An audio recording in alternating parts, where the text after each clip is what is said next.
Mohammed Kudus is in more trouble, and it's simply because the English FA has officially charged him with a couple of misconduct following his incident on Saturday when West Ham United played against Tottenham Hotspur. You're welcome to the Soccer.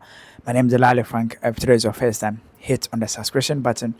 Today we're going to talk about Mohammed Kudus, the latest updates on his issue so far as that red card he received is concerned. We're also going to talk about another Ghanaian player, Semenyo, who is being monitored by Arsenal. We'll also talk about the Ghana Under-20 team that is playing the WAFU Championship all the way in Togo. And then we'll talk about the beach soccer.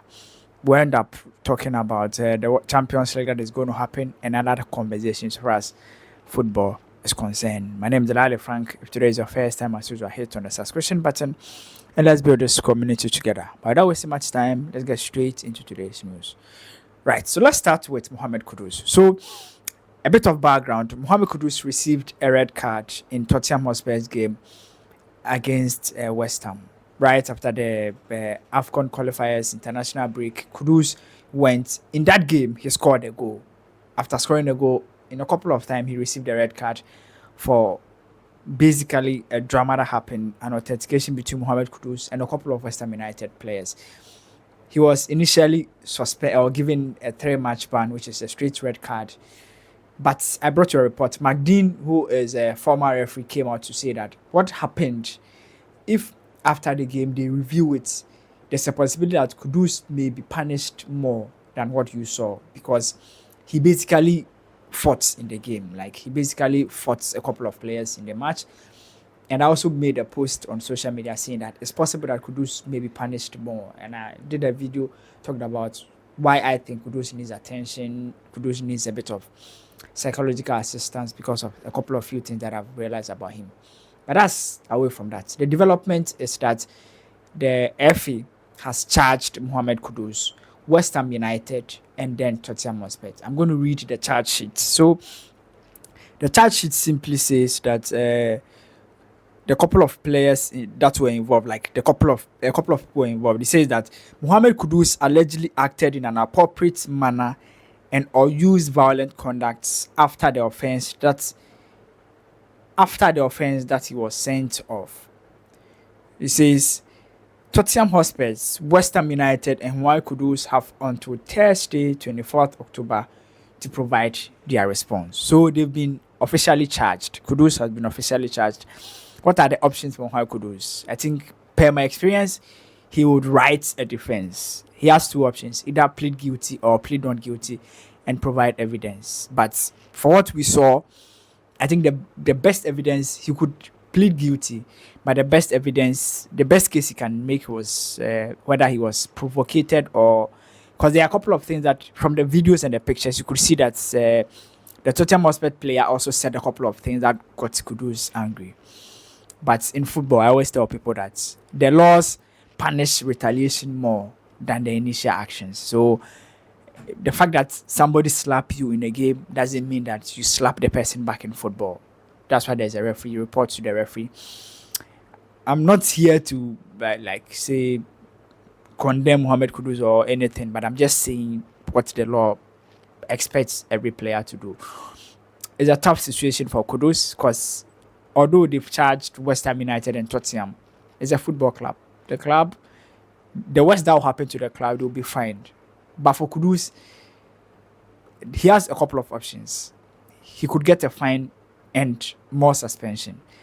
Now, he already has a 3-month suspension. That suspension may be increased with more fine. That's the challenge. If that suspension gets increased from 3 matches to more matches, that'll be a challenge. I would wish that they make it more like a fine. 3 matches, a fine, so that West Ham United helps him pay the fine than getting more match day banned and things, Charlie. But it's quite unfortunate. So that's the latest update for Mohammed Kudus and his issue with West Ham United. Let's talk about other news that involves a Ghanaian. That is pretty much a good news. Semenyo. there's been a couple of reports that says that Arsenal are interested in Antoine Semenyo. They've been monitoring him and they are looking at possibly getting him or adding him to their strikers they have. You know that Arsenal as are now, they don't really have an out and out striker. And you've mentioned it a couple of times that Arsenal is a team that really needs a striker. They need a striker, and Semenyo has proven in the English Premier League after moving from the Championship side to the English Premier League that he's a guy that you can't rely on. But Bournemouth has made Arsenal aware that the player is valued £50 million. So now Bournemouth has made it official to Arsenal, and I think also Newcastle are also interested in him, that his price tag is £50 million. And I'm hearing that Arsenal are saying Semenyo needs to add more goals to be able to qualify to be sold at that price, because he's a very good player obviously, but he needs to get more goals to be valued at £50 million, because £50 million is quite a lot of money. But this be Bournemouth and this be their striker, they are selling the player and they will tell you how much they want to sell the player. So Antoine Semenyo is now valued for £50 million as per reports by his club side Bournemouth. We are going to keep our fingers crossed and see the latest updates and what happens to him. Let's talk about the beach soccer. There was a couple of confusion earlier today. CAF released a statement and shared with the press that Ghana failed to qualify to the semi-finals after losing 2 games in the group stages of the ongoing beach soccer. Then Ghana played today against Tanzania and beat Tanzania 10-3, I think. And now Ghana has another match to play. So people were confused that, they said they'll come out Ghana. How is now Ghana going to play another match? So I did a couple of research and I found out that with the beach soccer, they play matches to determine the 5th place, 6th place, 7th place, and even the 8th place. So it means that when you are placed third, like the first 2 in each group will qualify to the semi-finals. However, the 3rd and 4th place teams play last matches to determine who be placed. So that 4 teams that will go to the semi-finals, they decide on who be placing 5th, 6th, 7th, and 8th. So every team has a 3rd match to play. But Ghana didn't qualify to the semi-finals. So don't get it confused. Ghana failed to qualify to the semi-finals, but Ghana has 1 match to play to determine whether it will be placing 5th or 6th.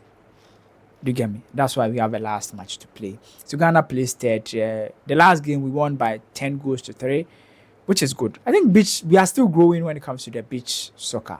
It's a very interesting sport. I like the fact that I think now every year they play the African Cup of Nations, which is good for the development of the competition. Hopefully Ghana will be developed to a level where when we go into them competitions, we'll be able to at least make it out of our group. But this time around, it wasn't really a good outing. But Charlie, we're in the same group with, I think, Togo, we're in the same group with the host Egypt, which is a very, very tough group. But I think we wish the team the best of luck, and we are hoping that Ghana would come out great subsequent competitions.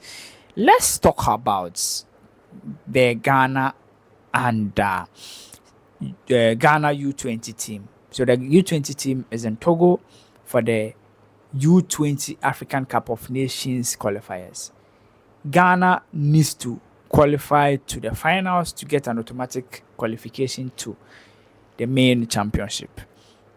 Currently, Ghana is top in its group with 4 points. It's Ghana, 4, Benin, Togo, and then Niger. Benin and Togo has 2 points. Ghana's next game is against host nation Togo, which is a very tough match, whilst Benin play Niger. At this point, Ghana is top in the group, but it's not all done, because if Benin beats Ghana, or if Togo beats Ghana, they go ahead of Ghana, they get 5 points. And if Benin beats Niger, they also get 5 points. Then Ghana will not qualify with 4 points. So in as much as we are top in our group, it is not really a done deal for the Ghana under 20 team. So we are wishing them the best of luck, and we are hoping that they would be able to do what. Their next game will be played on Wednesday. I'll give you all the updates and everything you need to know. The Champions League is also happening, and I'm going to wrap up with some Champions League fixtures you need to know. So, AC Milan will be playing Club Brugge at 4:45. Monaco will be playing Red Star Brigade at 4:45. Arsenal will be playing Shakhtar Donetsk at 7 p.m. Aston Villa will be playing Bologna at 7 p.m.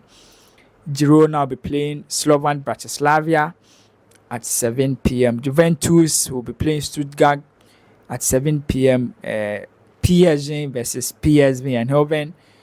Real Madrid, that's the big game. Real Madrid versus Borussia Dortmund, and Stonegrass versus Sporting CP. So that's all for the Champions League. Today we talked about Mohammed Kudus, the latest update on Mohammed Kudus issue. We also went ahead to talk about a couple of things. Ghana under 17, Ghana under 20, the beach soccer team.